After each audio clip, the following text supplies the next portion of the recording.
much like this YouTube channel, my Age of Empires ability completely sucks. Unfortunately, neither of them are going to improve anytime soon. But if you watch my video, I might be able to save you before it's too late. I'm Casually Bad, and I'm somewhat embarrassed to present why I, and probably maybe you too, suck at Age of Empires 2 Definitive Edition. The only YouTube show with stolen content, bad music, and even worse jokes. The last video was all about defending a push. Today, we're going to talk about how to push. How to turn tables. Now, I'm no artist, but let me paint a picture for you. You are in a heated 1v1, Arabia. You just hit Castle Age with 20 crossbow, and your opponent has 4 golds. What's next? Stone walls? A defensive castle? 3 TC boom? Nah, it's time to bring out your inner demon and forward your opponent like you've got somewhere better to be. Even though we both know you don't, nerd. Be brave, drop that forward siege workshop, and adopt a new philosophy. I'll either kill you or die trying. Alright, now that I've got you fired up, let's talk about how exactly to pull it off. Pouring on the pressure takes a little more than forward siege workshops. First, you need to make the right decisions. A ram? A mangonel? Scorpions? Not scorpions.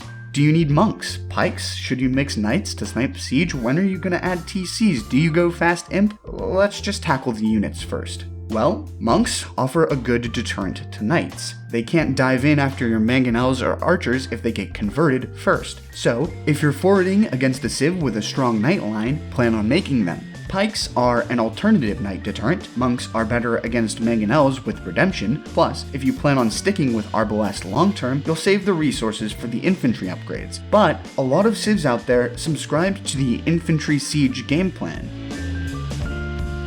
In which case, teching into pike in the Castle Age isn't a bad idea, so go that way instead. Next up are knights for sniping enemy mangonels. Every knight you make is a pretty heavy investment, especially when you're playing aggressive and have a small eco. If your opponent already has monks or pikes, not sure why they would.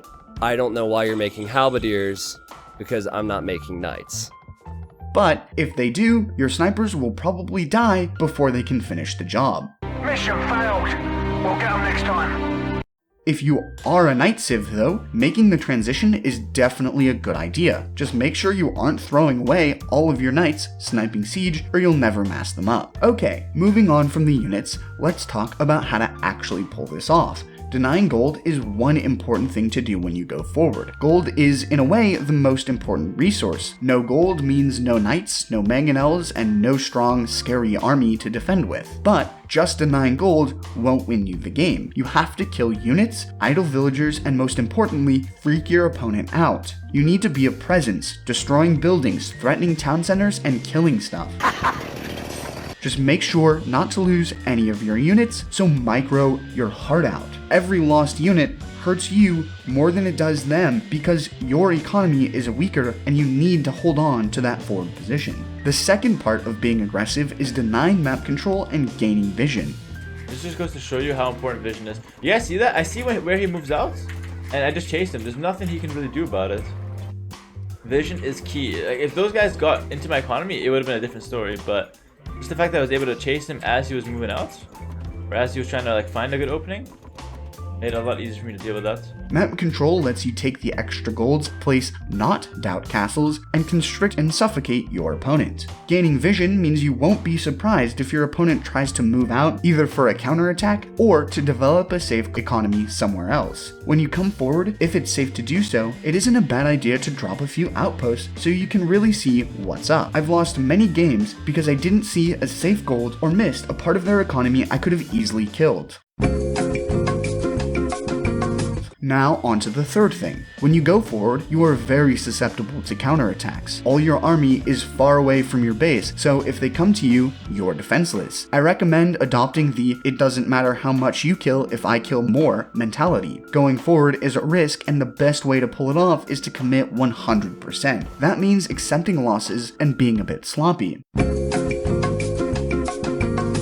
Anyways, do your best to wall up, prevent damage, and when you are getting hit, do not run back to defend. Focus on hitting back twice as hard. Of course, also watch your reinforcements. Your opponent might try to cut them off with their units before they get to their base. I once lost a game on Hideout because my opponent walled my reinforcements out without me noticing, so I had 50 crossbows sitting around talking about the weather while I was busy fighting a war with a third of my army.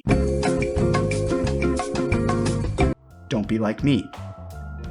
Okay, so now that you know most of the stuff about pushing, you also need to know when to take your foot off the gas and go to the Imperial Age or add some town centers and make an actual economy. Sometimes never is the right answer, by the way. If your push is working and doesn't need more resources to hold pressure, start to invest a little more into your economy by adding a town center or getting some of the upgrades. If it isn't, don't. You have to go all in. If you see a castle, it's best to either find another angle or back off and work your way up to the Imperial Age and add siege rams, bombard cannons, or trebuchets. The last tip? Smash the like button. If you want to apply pressure in Castle Age with forward siege, you need to have the map control in Feudal Age, which means you need to be aggressive there too. So make sure you have a strong army already ready to go when you hit Castle Age so you can push. Alright, now you've learned everything you need to know about applying pressure. Be super aggressive, pick the right units, deny map control, protect yourself from counters, and take your foot off the gas at the right time. And don't forget to micro.